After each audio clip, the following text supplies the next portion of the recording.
Muy bien, vamos a ver si terminamos entonces el capítulo 2, versículo 22. Hablando de 22, tengo que hacer una corrección. Siempre estuve diciendo rápido Génesis 20, era Génesis 22, ¿no? Aparte de 22, el número de Milito, así que no me tengo que olvidar. 22. Dice, ¿no ves que la fe actuó juntamente con sus obras y que la fe se perfeccionó por las obras? A ver, no significa que la fe es incompleta en sí misma, que necesita ser perfeccionada o completada. No está diciendo eso. Se perfeccionó, se llevó a la meta. A ver, no necesito una fe completa o incompleta. ¿Cómo es esto? Yo necesito entonces tener fe en Cristo para mi salvación, pero esa fe por sí sola no alcanza porque es incompleta. ¿Necesito tener obras? No está hablando de eso, no está hablando de salvación, dijimos. Está hablando de la vida cristiana, está hablando de cómo mostrarle al mundo que sos un hijo de Dios. Y está hablando que el mundo lo que va a ver no es tu fe, lo que va a ver es tu vida, tus obras, lo que haces. Por eso, ¿cómo comenzó todo el pasaje? Con el versículo 12, así hablad, así haced. ¿Vos decís que sos cristiano? Bueno, mostralo. ¿Vos decís que sos un hijo de Dios? Mostralo. Porque el mundo lo que ve es lo que vos mostrás. Es tu vida, es lo que vos hacés. Entonces, está hablando acá de mostrar, está hablando de testimonio, no está hablando de salvación. Y está hablando acá entonces que la fe se perfeccionó por las obras. Miren, esta palabra perfeccionar también la usa Juan. Acuérdense que Juan, dijimos, trata el mismo asunto. Él dice, ¿cómo podés decir que sos un hijo de Dios? ¿Cómo podés decir que amás a Dios si no se ve el amor de Dios en vos? Juan lo encara por el tema del amor, Santiago por el tema de la fe, pero los dos van a apuntar al mismo tema, al mismo ejemplo. Y Juan habla en el capítulo 4 de el amor. En esto se ha perfeccionado el amor en nosotros. Y acá Santiago dice, la fe se perfeccionó por las obras. La misma ilustración. ¿Qué es? La fe necesita ser perfeccionada, el amor necesita ser perfeccionado. ¿Qué significa? Que hay un proceso en la vida por el cual Dios está trabajando para perfeccionar la fe, para perfeccionar el amor. No está diciendo de que, no está poniendo en dudas tu salvación. No es que necesitas una gran fe para ser salvo, mucha fe. ¿Se acuerdan que dijo Jesús? Si tuviera fe, ¿cómo? Como un grano de mostaza. No estamos hablando de cantidad de fe. Estamos hablando de que esa fe que tenemos necesita crecer, necesita ser perfeccionada. ¿No fue perfeccionada la fe de Abraham? Dijimos, él tuvo fe. Él creyó y le fue contado por justicia. Sí, pero su fe tuvo que pasar por una escuela y tuvo que aprender. Y esa fe tuvo que ser perfeccionada. Así como nuestro amor tiene que ser perfeccionado. Esto habla de Dios trabajando en tu vida para que esa fe vaya madurando, vaya creciendo y vaya llegando a ese punto de perfección, llegue a la meta, a esa meta en la que Dios quiere que llegamos, ser llamados amigos de Dios, no solo hijos, amigos. Dice, para eso tu fe tiene que crecer, tu fe tiene que ser perfeccionada. Ahora, ¿dónde se perfecciona la fe? Bueno, a través de la obediencia, a través de lo que hago. Abraham recibió ese mandato de Dios, dame tu hijo. Ahí es cuando la fe va en aumento. Esa fe es la que debe crecer, esa fe que es tan valiosa, ¿no? Y entonces acá dice, la fe se perfeccionó por las obras. Y se cumplió la escritura, llegó a la meta y fue llamado amigo de Dios. Vosotros veis, pues, que el hombre es justificado por las obras y no solamente por la fe. Queda claro entonces que el asunto está en que nosotros vemos. Yo veo que una persona es salva cuando veo su vida, no solamente cuando escucho lo que dice. Me dice que tiene fe. Bueno, Dios no necesita ver otra cosa. Dios sabe si esa fe es genuina o no. Y sabe si nació de nuevo o no. Y sabe si tiene el Espíritu Santo o no. Pero yo no lo veo al Espíritu Santo. Yo no veo su salvación. Yo necesito ver su vida. Necesito ver sus cambios. Necesito ver los frutos. Jesús dijo, por sus frutos los... Momento, ¿quién va a conocer por los frutos? Nosotros. Por los frutos los conoceréis. Dios no necesita ver los frutos para saber si ese árbol es ese tipo de árbol. Miren, ahí cerca de cuando nos mudamos ahí en Monte teníamos un árbol medio seco, estaba ahí en un lugar donde yo quería hacer un garage para el auto. Entonces lo iba a cortar. Me decía, no lo cortes, porque ese árbol es un duraznero. Y yo le dije, mira, hace 20 años que estoy acá y jamás le vi un durazno. Entonces para mí no es un durazno. Sí es un durazno, no es un durazno. Sí es un durazno. ¿Cómo podemos saber? Ahora, si yo veo duraznos ahí, no necesito estudiar botánica para saber qué es un duraznero, porque veo los frutos. El problema lo tenemos cuando no veo los frutos. Ahí tengo un problema. Y yo la verdad no supe nunca que si era o no era un durazno, pero si era fruto igual no daba. Así que lo que quiero decir es que nosotros muchas veces no podemos saber si alguien es salvo o no, porque no veo frutos. Dios no necesita ver los frutos. Él sabe qué tipo de árbol es. Él sabe si es verdaderamente un hijo de Dios o no. Pero acá el problema lo tenemos nosotros. Por eso dice, muéstrame y yo te mostraré. Y por eso estamos hablando acá, nosotros vemos que Él fue justificado cuando vemos las obras que hizo. Dios ya lo había anotado en su libro. 40 años antes lo anotó en el libro. Sí, pero yo no veo el libro de Dios. El libro de la vida, ¿vos lo conocés? ¿Alguien pudo ver el libro de la vida? Yo no sé quién está anotado ahí. Yo no sé si tu nombre está anotado ahí. Entonces, ¿cómo querés que te acepte como hermano? Bueno, cuando vea tu vida. Muéstrame. ¿Sabes? El mundo necesita que le mostremos nuestra fe. Muchas personas le dicen a la gente que tienen la verdad. Vos vas y le predicás el evangelio, sí, pero atrás tuyo fue un testigo de Jehová, y después fue un mormón, y después fue un Hare Krishna, y después fue un... Y la gente dice, ¿y a quién le creo? Nosotros tenemos que mostrarle al mundo nuestra fe. Tenemos que mostrarle los frutos. Tenemos que mostrarle la diferencia. Tenemos que mostrarle el amor de Cristo. Ellos tienen que ver en tu vida la diferencia. Porque no es solo por lo que decimos, porque muchos dicen. Ellos tienen que ver en nosotros a Cristo. Por eso es tan importante que Dios trabaje en nuestra vida. Porque uno dice, pero en el cielo vamos a tener toda la imagen de Cristo. Sí, pero en el cielo ya no le vamos a predicar a nadie.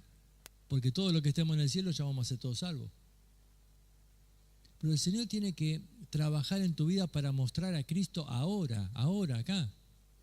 Por eso este desafío del versículo 18 acá, muéstrame tu fe. Interpretalo como que te lo pide tu vecino, como que te lo pide un amigo, un compañero de trabajo, que te dice, muéstrame tu fe. Porque es la manera en que van a ver realmente si sos un hijo de Dios. Y entonces va otro ejemplo. Dice, asimismo, versículo 25, también Rahab, la ramera, ¿no fue justificada por las obras cuando recibió a los mensajeros y los envió por otro camino? Ahora, mirá, se va de un extremo al otro. Porque primero habló de Abraham. Abraham, el padre de la fe. Los judíos amaban a Abraham. Rahab era todo lo contrario. A ver, si me vas a dar un ejemplo, sí, de un extremo al otro. Abraham era el hombre que todos querían, pero Rahab, gentil y ramera. Ya está, peor cosa no podés. ¿cómo ella podía decir que realmente tenía fe en Dios? Por lo que hizo, porque escondió a los espías, les salvó la vida. De esa manera ella mostró que tenía fe en Dios. Ahora, Dios sabía si ella tenía fe o no, pero los espías ¿cómo? Y el pueblo de Israel ¿cómo la iba a recibir? Era gentil, no era judía, era ramera, peor que peor. ¿Qué más? No puede ser peor. Mira, lo que está diciendo es, no importa en qué línea estás de la ilustración, si estás más cerca de Abraham o más cerca de Rahab, de todas maneras, decir que tenés fe no es suficiente, tenés que mostrarlo. Tenés que mostrar una vida cambiada, tenés que mostrar frutos. La gente va a ver que sos salvo cuando ve tus obras. Porque como el cuerpo sin el espíritu está muerto, así también la fe sin obras está muerta. Acá no está ilustrando que la fe es el cuerpo o las obras son el espíritu que mantiene viva la fe. No. La ilustración es que si yo separo al cuerpo del espíritu, ¿qué pasa? Se muere. No puedo separarlo. De la misma manera yo no puedo separar la fe de las obras. Una persona que realmente tiene fe va a tener manifestaciones de esta fe. Lo va a mostrar. Esta teoría del antinomianismo, estos que decían que no hacía más falta la ley, ellos disociaban la fe de las obras. Ellos decían, vos tenés fe, podés vivir como se te da la gana. No. Si realmente tengo fe, voy a tener temor de Dios y no voy a seguir en una vida de pecado. Entonces mi fe se va a mostrar, no puedo separarlo. Si yo intento separar la fe de las obras, entonces esa fe está muerta. ¿Hay alguna pregunta de esta primera porción? Antes de avanzar no quiero que haya dudas porque podemos estar complicados si no con este tema.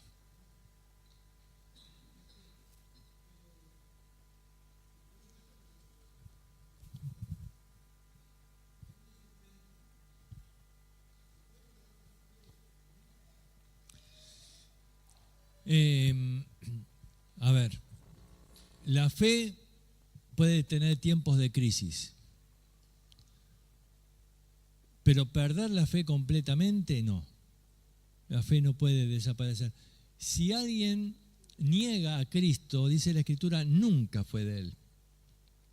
A ver, niega a Cristo, ¿qué significa? No es Pedro, algunos confunden, Pedro negó a Cristo, no, él estaba mintiendo, no estaba negando a Cristo. Él dijo, yo no lo conozco. Mentira, Pedro, sí que lo conoces. Si vos lo agarrabas a Pedro aparte, a ver, vení Pedro para acá, acá entre nosotros, los discípulos, Juan lo agarraba a Pedro, no, vos sabés que soy salvo. No, ¿qué era el problema de Pedro? Tenía miedo, fue un cobarde, pero no negó a Cristo. ¿Qué es negar a Cristo realmente? Decir, no, realmente yo no creo más en Cristo, yo creo que Él fue un hombre común y corriente, yo no creo que Él haya resucitado. Yo ni creo en Dios, por ahí te dice. Esa persona nunca realmente creyó, nunca realmente tuvo fe. Eso es lo que significa el término apostasía en la Biblia. No perdió la fe, nunca la tuvo. Esa persona dijo creer en un tiempo, manifestó, es la fe profesada que vimos ahí. La fe no puede, porque dice Pablo en Corintios que el Espíritu Santo que mora en nosotros, no podemos negarlo, no podemos negar a Cristo. Ahora, la fe sí puede estar en crisis y uno puede tener dudas, bueno, todo eso es un proceso que puede ocurrir en la vida del creyente, pero no en negar. ¿Alguna otra pregunta?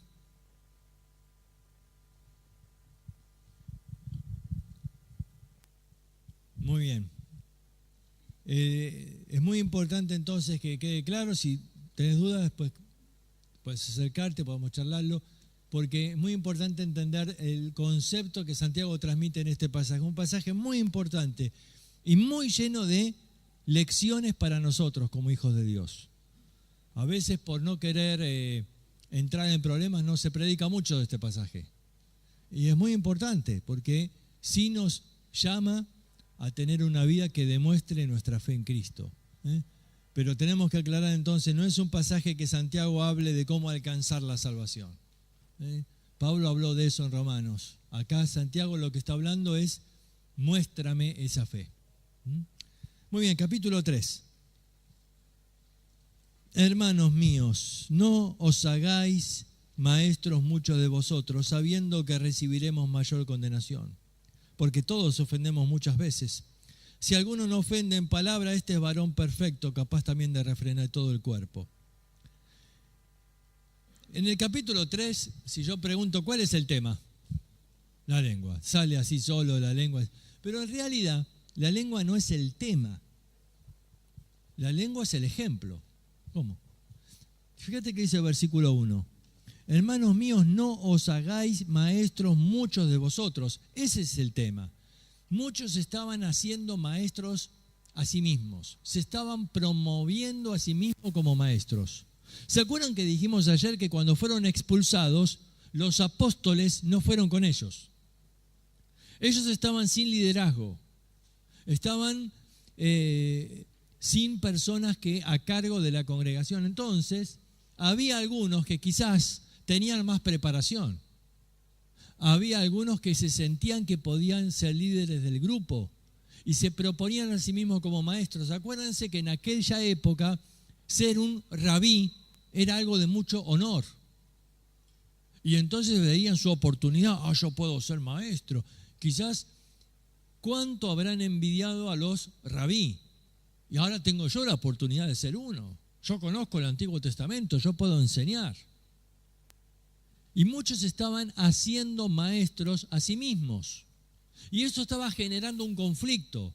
Estaban generando un conflicto tan grande que del versículo 13 al 17, mañana vamos a verlo, van a ver que habla de una pelea como si fuera una campaña política. Esa palabra contención que vimos hace un momento, en griego es la palabra eriteia. Esa palabra eriteia significa la pelea que había en una campaña política. Y ustedes saben, acá sabemos mucho de cómo son las campañas políticas. Dos lados fundamentales de una campaña política. Una es hablar bien de mí. Yo voy a hacer esto, yo voy a hacer lo otro. ¿Y la otra cuál es? Hablar mal del otro. Siempre. Siempre el otro un ladrón, el otro un mentiroso, el otro esto, el otro lo otro. La campaña política consta de estas dos cosas. Esa palabra ahí, eriteia, mañana vamos a hablar más de esta palabra, pero habla de una competencia por querer ser maestros, por querer estar ahí liderando al grupo.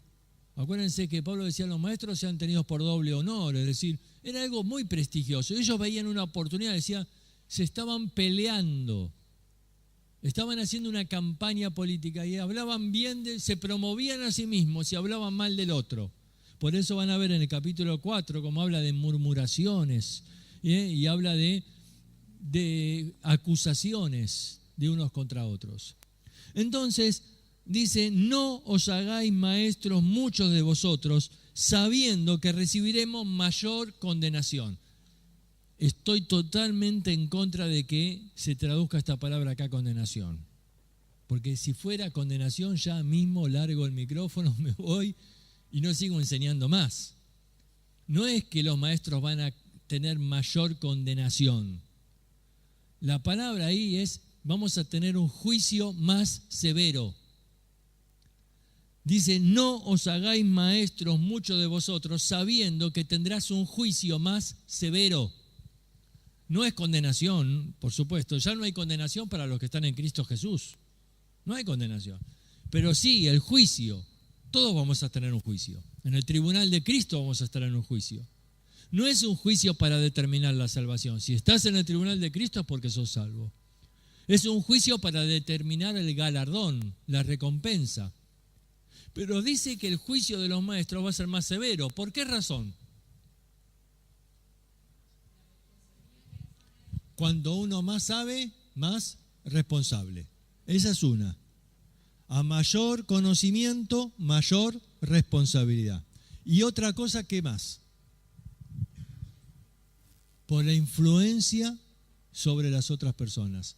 Si yo estoy enseñando mal, arrastro a otros con mi doctrina y les voy confundiendo. Voy a tener que rendir cuentas por lo que influí en otros. Así que vamos a tener un juicio más severo. Esto no es para asustarlos y decirles, nadie quiere ser maestro. No, es tener cuidado con lo que estás deseando. Porque tenés que saber que vas a recibir un juicio más severo. Y entonces recurre a la lengua. ¿Por qué? Bueno, porque la lengua es el instrumento que usa el maestro. El maestro va a enseñar con su lengua. Y dice, sí, pero ¿cómo estás usando tu lengua? Y entonces utiliza la lengua como una medida para ver si estás capacitado para ser maestro. A ver, ¿cómo usas tu lengua? Y claro, la lengua es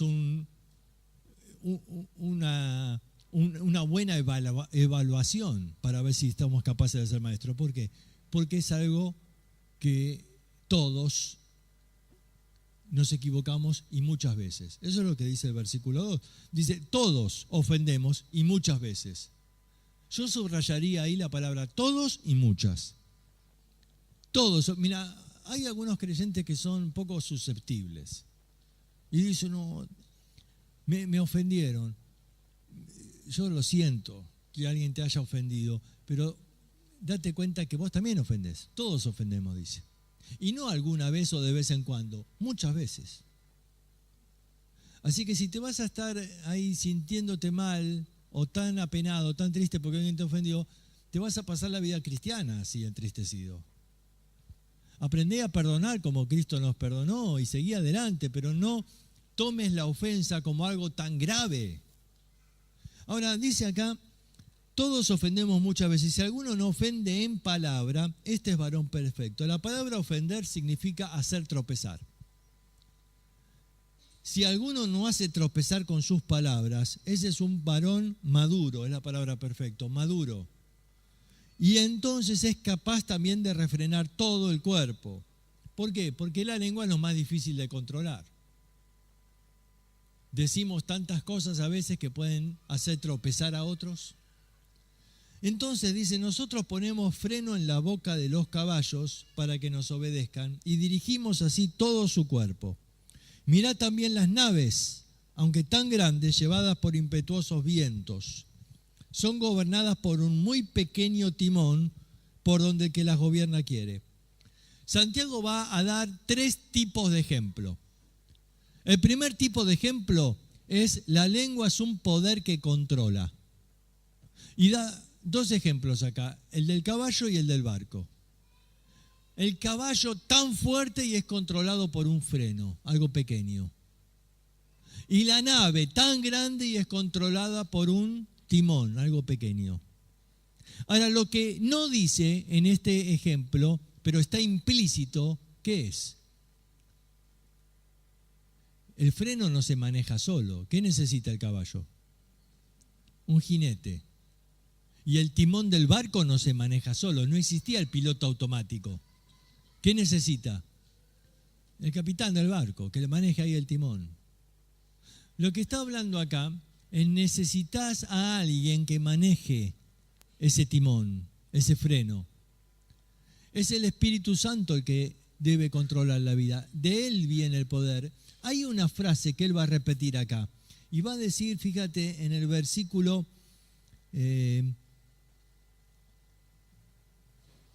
8. Ningún hombre puede domar la lengua, que es un mal que no puede ser refrenado, llena de veneno mortal. ¿Cómo? Entonces nos deja a nosotros, no puedo controlar la lengua.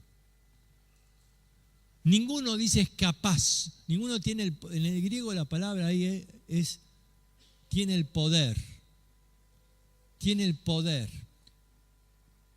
Humanamente no, pero el Espíritu Santo, ¿sabés cuál es uno de los frutos que está mencionado en Gálatas 5:22? Dominio propio. se traduce templanza, pero es dominio propio. El Espíritu Santo nos da el poder, nos da la capacidad para controlar todo nuestro cuerpo, incluido la lengua. Así que el hombre dice no tiene capacidad, pero el Espíritu Santo sí nos da esa capacidad, sí nos da ese poder. Cuando dice ahí que ningún hombre puede domar la lengua, no, humanamente no, pero nosotros tenemos otro recurso, el del Espíritu Santo. Y entonces va a decir aquí un segundo grupo de ejemplos. No solamente la lengua es un poder que controla, la lengua es un poder que contamina. Y ahí entonces va a decir, versículo 5, la lengua es un miembro pequeño, pero se jacta de grandes cosas. Cuán grande bosque enciende un pequeño fuego. Y la lengua es un fuego, un mundo de maldad. La lengua está puesta en nuestros miembros y contamina todo el cuerpo. E inflama la rueda de la creación. Y ella misma es inflamada por el infierno. ¡Wow! ¿Tan duro? Sí. Santiago conocía bien las terribles consecuencias que puede tener una lengua fuera de control. Y él utiliza distintas ilustraciones. Una pequeña chispa enciende un fuego terrible. Y después cuesta mucho apagarlo. Y aunque lo apagues, el daño que hizo ya va a dejar consecuencias por mucho tiempo. La lengua, dice, es un veneno y contamina.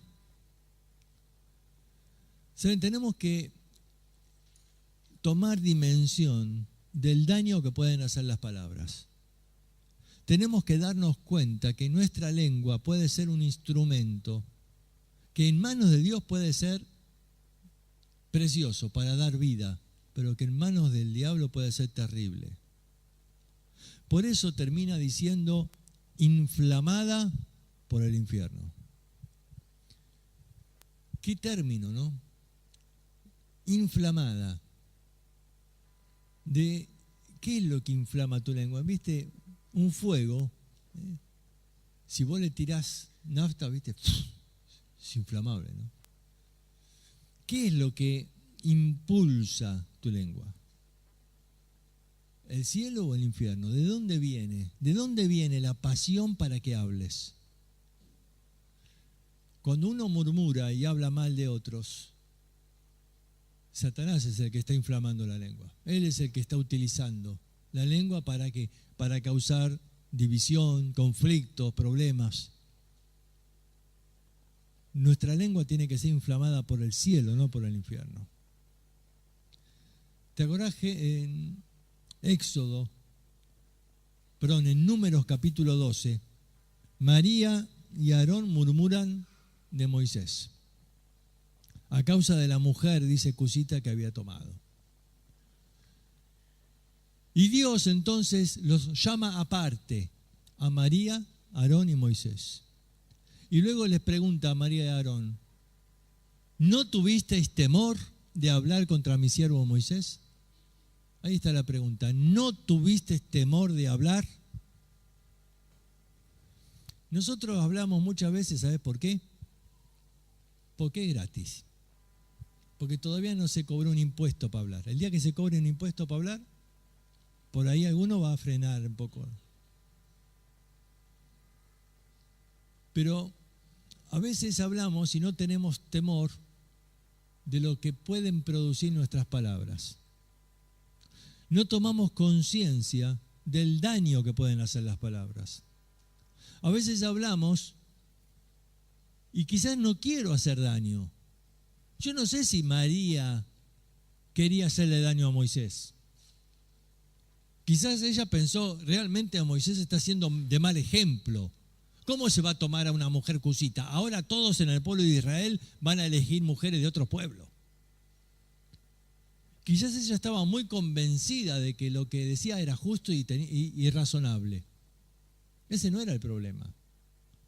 El problema era que no tuvo temor de hablar y no sabía las consecuencias que podría haber tenido sus palabras. Y mirá bien, si Dios no hubiera intervenido, ¿Quién sabe las consecuencias que podría haber habido en el pueblo? Quizás se hubiera dividido el pueblo de Israel. Y algunos se hubieran seguido a María y a Aarón y otros con Moisés.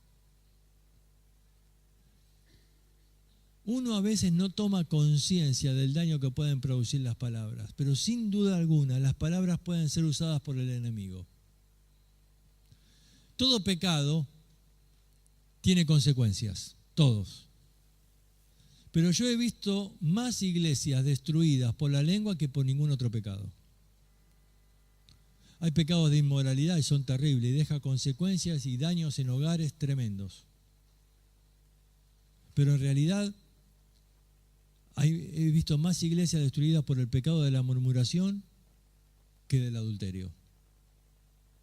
Lo que quiero decir es que todo pecado tiene consecuencias, pero hay ciertos pecados que dejan un daño tremendo.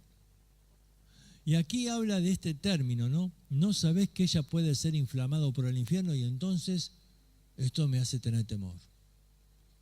Como para decir, Señor, yo no quiero que Satanás use mi lengua.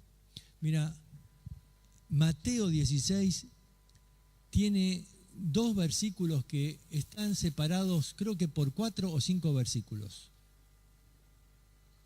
En uno, Pedro dice, tú eres el Cristo, el Hijo del Dios viviente. Y Jesús dijo, bienaventurado eres porque lo que dijiste no te lo reveló carne ni sangre, sino el Espíritu de Dios. Es decir, el Espíritu Santo estaba hablando a través de las palabras de Pedro.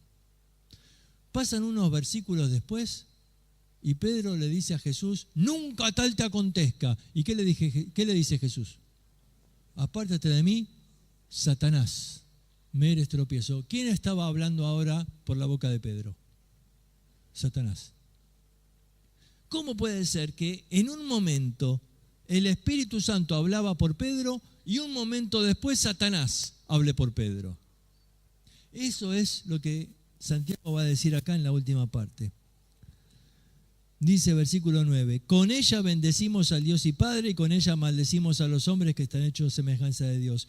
De una misma boca proceden bendición y maldición. Hermanos míos, esto no debe ser así. ¿Acaso alguna fuente hecha por una misma abertura, agua dulce y amarga?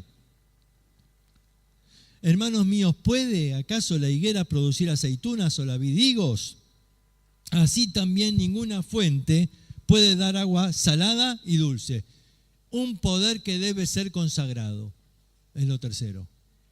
Un poder que debe ser consagrado. No puede ser que de una misma boca salga agua dulce y amarga. No puede ser que de una misma boca en un momento habló el Espíritu Santo y versículos después hable Satanás. ¿Cómo puede ser? Hermanos míos, dice, esto no debe ser así. No puede ser que en un momento Dios utilice tu boca para que el evangelio sea comunicado y un momento después estás hablando mal del hermano. No puede ser, dice, que en un momento estás cantando una alabanza a Dios y un momento después estás diciendo mentiras o diciendo calumnias. No, pará, dice, no puede ser. Dice, hermano mío, no debe ser así. Dice, no puede ser que de un mismo árbol haya distintos tipos de frutos. No puede ser que haya agua buena y agua amarga. No puede ser. Tienes que consagrar tu lengua y decir, Señor, yo quiero que mi lengua sea un instrumento en tus manos. Que sean palabras de vida, que sean palabras de medicina, que sean palabras de alivio, de bálsamo, y no que sean espada. No que sean palabras que van a herir, que van a lastimar. Debo entender la gravedad de las consecuencias que pueden tener mis palabras. Y debo buscar que Dios esté en el control. Deja que el Espíritu Santo gobierne tu lengua. Que Él esté en el timón del barco. Que Él sea el que maneje el freno. Para no decir aquellas cosas que pueden herir, que pueden lastimar. Tenemos que someternos frente al espejo. Ayer decíamos eso, ¿te acordás? Y hoy frente al espejo estás viendo que tus palabras a veces pueden estar siendo utilizadas por Dios y un momento después utilizadas por el diablo. Y quizás frente al espejo hoy tengas que decir, Señor, ya no más. Yo no quiero ser como Pedro en un momento hablando cosas maravillosas y momentos después siendo de tropiezo. Jesús dijo, me eres tropiezo. Y esa es la palabra acá, ofender. Dijimos, es hacer tropezar. Yo no quiero hacer tropezar a mi hermano. Yo no quiero herirlo. Yo no quiero lastimar a mi esposa. ¿Y cuántas veces lo habré hecho con mis palabras? Yo no quiero hacer de tropiezo a mis hijos. Yo no quiero que Satanás use mi lengua para herir a otros. Que hoy delante de Dios podamos tener un compromiso de decir, Señor, que mi lengua sea un instrumento que lleve gloria a tu nombre. Vamos a orar. Oh Señor, te rogamos que tu Santo Espíritu examine nuestra vida y que día tras día podamos mirarnos en el espejo y tú puedas obrar en nuestro corazón los cambios que haya que hacer para que cada día nos parezcamos un poquito más a Cristo. Te lo rogamos en su nombre.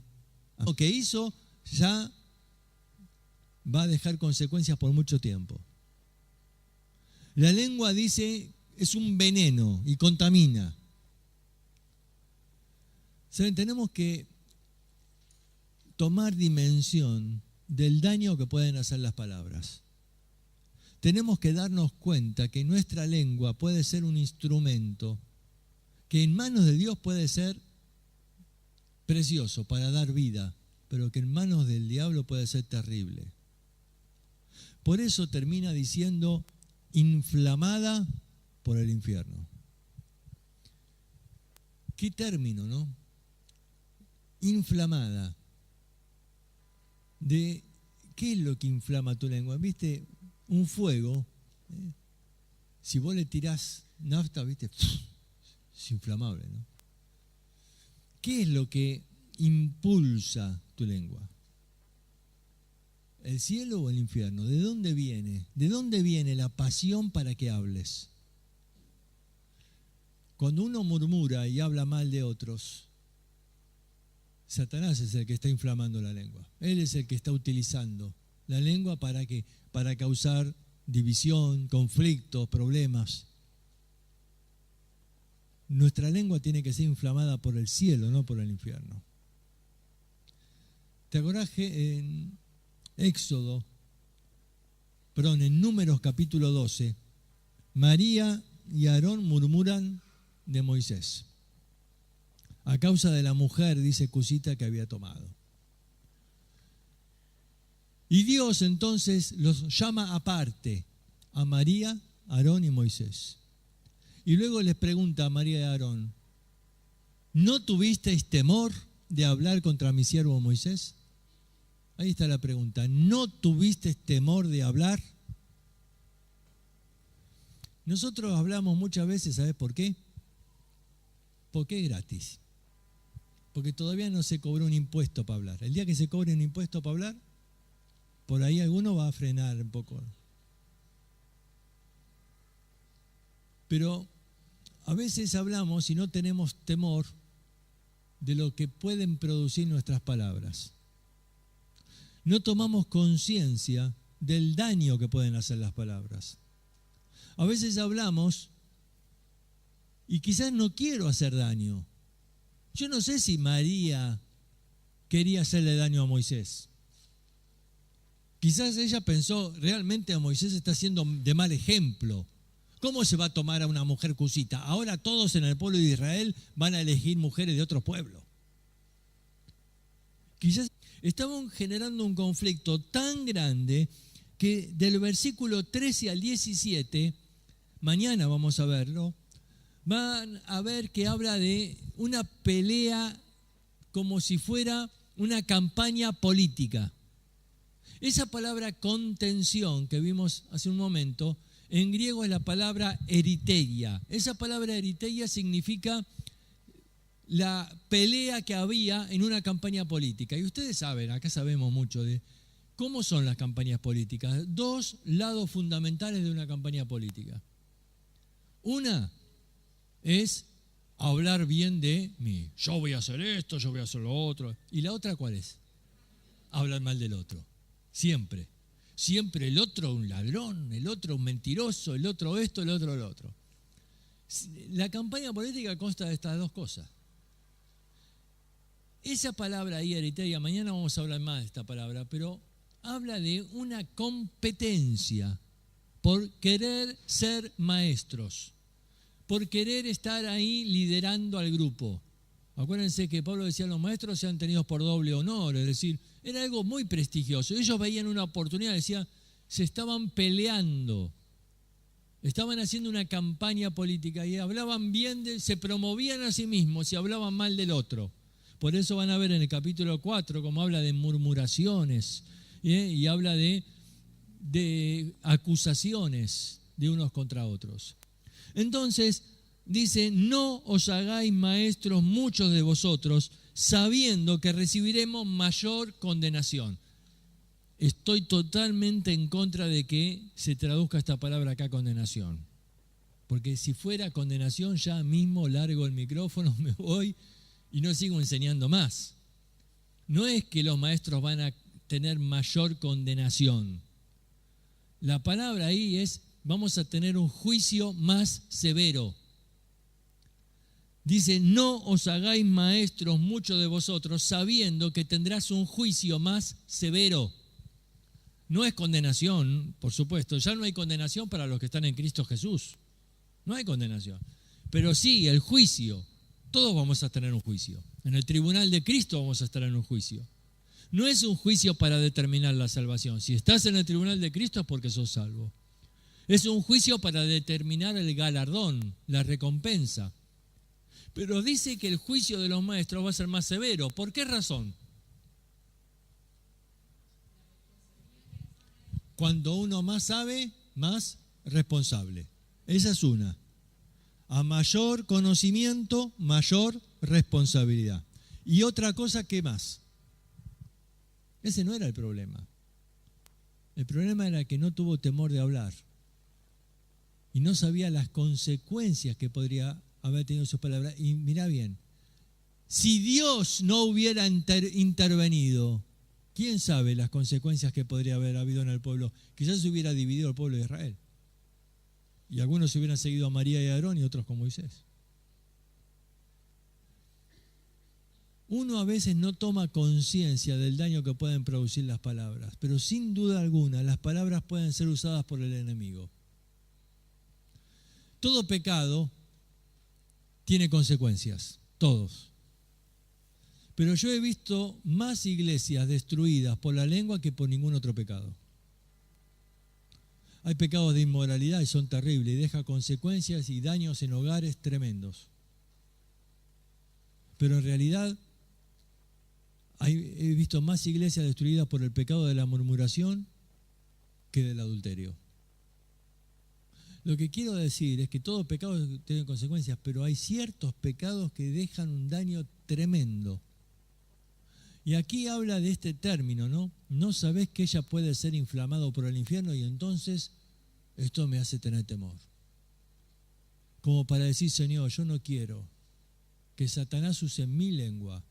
Mira, Mateo 16 tiene 2 versículos que están separados, creo que por 4 o 5 versículos. En uno, Pedro dice, tú eres el Cristo, el Hijo del Dios viviente. Y Jesús dijo, bienaventurado eres porque lo que dijiste no te lo reveló carne ni sangre, sino el Espíritu de Dios. Es decir, el Espíritu Santo estaba hablando a través de las palabras de Pedro. Pasan unos versículos después y Pedro le dice a Jesús, nunca tal te acontezca. ¿Y qué le dice Jesús? Apártate de mí, Satanás, me eres tropiezo. ¿Quién estaba hablando ahora por la boca de Pedro? Satanás. ¿Cómo puede ser que en un momento el Espíritu Santo hablaba por Pedro y un momento después Satanás hable por Pedro? Eso es lo que Santiago va a decir acá en la última parte. Dice versículo 9, con ella bendecimos al Dios y Padre y con ella maldecimos a los hombres que están hechos semejanza de Dios. De una misma boca proceden bendición y maldición. Hermanos míos, esto no debe ser así. ¿Acaso alguna fuente hecha por una misma abertura, agua dulce y amarga? Hermanos míos, ¿puede acaso la higuera producir aceitunas o la vid higos? Así también ninguna fuente puede dar agua. Estaban sin personas que a cargo de la congregación. Entonces, había algunos que quizás tenían más preparación. Había algunos que se sentían que podían ser líderes del grupo y se proponían a sí mismos como maestros. Acuérdense que en aquella época ser un rabí era algo de mucho honor. Y entonces veían su oportunidad. Yo puedo ser maestro. Quizás, ¿cuánto habrán envidiado a los rabí? Y ahora tengo yo la oportunidad de ser uno. Yo conozco el Antiguo Testamento, yo puedo enseñar.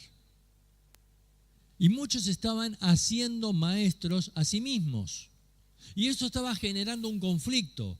Estaban generando un conflicto tan grande que del versículo 13 al 17, mañana vamos a verlo, van a ver que habla de una pelea como si fuera una campaña política.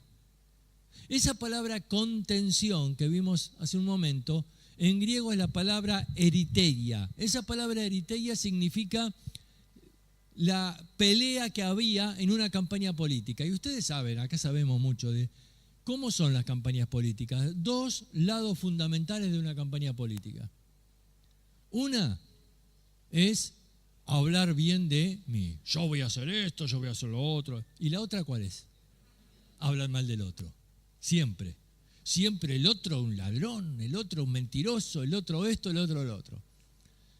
La campaña política consta de estas dos cosas.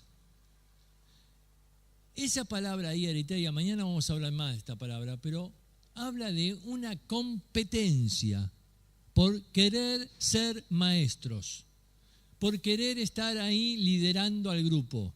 Acuérdense que Pablo decía, los maestros sean tenidos por doble honor, es decir, era algo muy prestigioso. Ellos veían una oportunidad, decía, se estaban peleando, estaban haciendo una campaña política y hablaban bien, se promovían a sí mismos y hablaban mal del otro. Por eso van a ver en el capítulo 4 cómo habla de murmuraciones y habla de acusaciones de unos contra otros. Entonces, dice, no os hagáis maestros muchos de vosotros, sabiendo que recibiremos mayor condenación. Estoy totalmente en contra de que se traduzca esta palabra acá, condenación. Porque si fuera condenación, ya mismo largo el micrófono, me voy y no sigo enseñando más. No es que los maestros van a tener mayor condenación. La palabra ahí es, vamos a tener un juicio más severo. Dice, no os hagáis maestros muchos de vosotros, sabiendo. Y después fue un Hare Krishna, y después fue un... Y la gente dice, ¿y a quién le creo? Nosotros tenemos que mostrarle al mundo nuestra fe. Tenemos que mostrarle los frutos. Tenemos que mostrarle la diferencia. Tenemos que mostrarle el amor de Cristo. Ellos tienen que ver en tu vida la diferencia. Porque no es solo por lo que decimos, porque muchos dicen. Ellos tienen que ver en nosotros a Cristo. Por eso es tan importante que Dios trabaje en nuestra vida. Porque uno dice, pero en el cielo vamos a tener toda la imagen de Cristo. Sí, pero en el cielo ya no le vamos a predicar a nadie. Porque todo lo que estemos en el cielo ya vamos a ser todos salvos. Pero el Señor tiene que trabajar en tu vida para mostrar a Cristo ahora, acá. Por eso este desafío del versículo 18 acá, muéstrame tu fe. Interpretalo como que te lo pide tu vecino, como que te lo pide un amigo, un compañero de trabajo, que te dice, muéstrame tu fe. Muéstrame tu fe. Porque es la manera en que van a ver realmente si sos un hijo de Dios. Y entonces va otro ejemplo. Dice, asimismo, versículo 25, también Rahab, la ramera, ¿no fue justificada por las obras cuando recibió a los mensajeros y los envió por otro camino? Ahora, mirá, se va de un extremo al otro. Porque primero habló de Abraham. Abraham, el padre de la fe. Los judíos amaban a Abraham. Rahab era todo lo contrario. A ver, si me vas a dar un ejemplo, sí, de un extremo al otro. Abraham era el hombre que todos querían, pero Rahab, gentil y ramera. Ya está, peor cosa no podés. ¿Cómo ella podía decir que realmente tenía fe en Dios? Por lo que hizo. Porque escondió a los espías, les salvó la vida. De esa manera ella mostró que tenía fe en Dios. Ahora, Dios sabía si ella tenía fe o no, pero los espías ¿cómo? Y el pueblo de Israel ¿cómo la iba a recibir? Era gentil, no era judía, era ramera, peor que peor. ¿Qué más? No puede ser peor. Mira, lo que está diciendo es, no importa en qué línea estás de la ilustración, si estás más cerca de Abraham o más cerca de Rahab, de todas maneras, decir que tenés fe no es suficiente, tenés que mostrarlo. Tenés que mostrar una vida cambiada, tenés que mostrar frutos. La gente va a ver que sos salvo cuando ve tus obras. Porque refrenado, llena de veneno mortal. ¿Cómo? Entonces nos deja a nosotros, no puedo controlar la lengua. Ninguno dice es capaz, ninguno tiene, en el griego la palabra ahí es tiene el poder. Tiene el poder. Humanamente no, pero el Espíritu Santo, ¿sabés cuál es uno de los frutos que está mencionado en Gálatas 5:22? Dominio propio. Se traduce templanza ahí, pero es dominio propio. El Espíritu Santo nos da el poder, nos da la capacidad para controlar todo nuestro cuerpo, incluido la lengua. Así que el hombre dice no tiene capacidad, pero el Espíritu Santo sí nos da esa capacidad. Sí nos da ese poder. Cuando dice ahí que ningún hombre puede domar la lengua, no, humanamente no. Pero nosotros tenemos otro recurso, el del Espíritu Santo. Y entonces va a decir aquí un segundo grupo de ejemplos. No solamente la lengua es un poder que controla, la lengua es un poder que contamina. Y ahí entonces va a decir, versículo 5, la lengua es un miembro pequeño pero se jacta de grandes cosas. Cuán grande bosque enciende un pequeño fuego.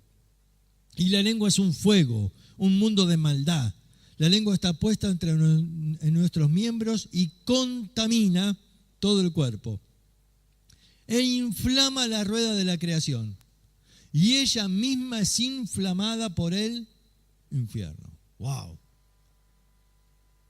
¿Tan duro? Sí. Santiago conocía bien los terribles consecuencias que puede tener una lengua fuera de control. Y él utiliza distintas ilustraciones. Una pequeña chispa enciende un fuego terrible. Y después cuesta mucho apagarlo. Y aunque lo apagues, el daño que hizo ya va a dejar consecuencias por mucho tiempo. La lengua, dice, es un veneno y contamina. ¿Saben? Tenemos que tomar dimensión del daño que pueden hacer las palabras. Tenemos que darnos cuenta que nuestra lengua puede ser un instrumento que en manos de Dios puede ser precioso para dar vida, pero que en manos del diablo puede ser terrible. Por eso termina diciendo inflamada por el infierno. ¿Qué término, no? Inflamada. ¿De qué es lo que inflama tu lengua? ¿Viste? Un fuego. Ya lo había anotado en su libro. 40 años antes lo anotó en el libro. Sí, pero yo no veo el libro de Dios. El libro de la vida, ¿vos lo conocés? ¿Alguien pudo ver el libro de la vida? Yo no sé quién está anotado ahí. Yo no sé si tu nombre está anotado ahí. Entonces, ¿cómo querés que te acepte como hermano? Bueno, cuando vea tu vida. Muéstrame. ¿Sabes? El mundo necesita que le mostremos nuestra fe. Muchas personas le dicen a la gente que tienen la verdad. Vos vas y le predicás el evangelio, sí, pero atrás tuyo fue un testigo de Jehová, y después fue un mormón, y después fue un Hare Krishna, y después fue un... Y la gente dice, ¿y a quién le creo? Nosotros tenemos que mostrarle al mundo nuestra fe. Tenemos que mostrarle los frutos. Tenemos que mostrarle la diferencia. Tenemos que mostrarle el amor de Cristo. Ellos tienen que ver en tu vida la diferencia. Porque no es solo por lo que decimos, porque muchos dicen. Ellos tienen que ver en nosotros a Cristo. Por eso es tan importante que Dios trabaje en nuestra vida. Porque uno dice, pero en el cielo vamos a tener toda la imagen de Cristo. Sí, pero en el cielo ya no le vamos a predicar a nadie. Porque todo lo que estemos en el cielo ya vamos a ser todos salvos. Pero el Señor tiene que trabajar en tu vida para mostrar a Cristo ahora, acá. Por eso este desafío del versículo 18 acá, muéstrame tu fe. Interpretalo como que te lo pide tu vecino, como que te lo pide un amigo, un compañero de trabajo, que te dice, muéstrame tu fe, muéstrame tu fe. Porque es la manera en que van a ver realmente si sos un hijo de Dios. Y entonces va otro ejemplo. Dice, asimismo, versículo 25, también Rahab, la ramera, ¿no fue justificada por las obras cuando recibió a los mensajeros y los envió por otro camino? Ahora, mirá, se va de un extremo al otro. Porque primero habló de Abraham. Abraham, el padre de la fe. Los judíos amaban a Abraham. Rahab era todo lo contrario. A ver, si me vas a dar un ejemplo, sí, de un extremo al otro. Abraham era el hombre que todos querían, pero Rahab, gentil y ramera. Ya está, peor cosa no podés. ¿Cómo ella podía decir que realmente tenía fe en Dios? Por lo que hizo. Porque escondió a los espías, les salvó la vida. De esa manera ella mostró que tenía fe en Dios. Ahora, Dios sabía si ella... Tu fe, muéstrame tu fe. Porque es la manera en que van a ver realmente si sos un hijo de Dios. Y entonces va otro ejemplo. Dice, asimismo, versículo 25, también Rahab, la ramera, ¿no fue justificada por las obras cuando recibió a los mensajeros y los envió por otro camino? Ahora, mirá, se va de un extremo al otro.